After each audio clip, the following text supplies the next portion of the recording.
কিন্তু ট্রাকটা তো অনেক লম্বা, ট্রাকটাকে বাইরে নিয়ে যেতে হবে, তারপর ঘুরিয়ে নিয়ে আসতে হবে, তারপর সোজা করে সুইমিং পুলে ডোবাতে হবে।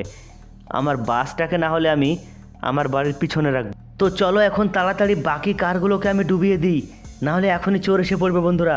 আমার আবার অফিসের সময় হয়ে যাচ্ছে, আমি অফিস যাব সিলচানকে আমার বোনের বাসায় রেখে। মামা মামা তাড়াতাড়ি করো মামা, তোমার অফিসের সময় হয়ে যাচ্ছে। সিলচান, অফিসের সময় হয়ে যাচ্ছে তো কী করব বল। এবার আমি এই ট্রাকটাকে নিয়ে আমি ঘুরিয়ে নিয়ে আসি বাইরের থেকে, দেখি এখান থেকে তো বের হওয়া তো অনেক মুশকিল, ট্রাকটাকে নিয়ে অনেক লম্বা ট্রাক, না বের হয় না বের হবে, তাহলে এখানেই রেখে দেবো। আরে সত্যি সত্যি তো বের হচ্ছে না। ও ভাই সাহাব, আগেও যাচ্ছে না পিছনেও যাচ্ছে না, যা ফেঁসে গেল। সমস্যা নেই, চোর ঢুকতে পারবে না আমার বাড়ির ভেতরে, ট্রাকটা এখানেই থাক, এখানেই থাক ট্রাকটা, চোর ঢুকতে পারবে না, ঠিক আছে। ট্রাকটা এখানেই ফেঁসে গেল, সমস্যা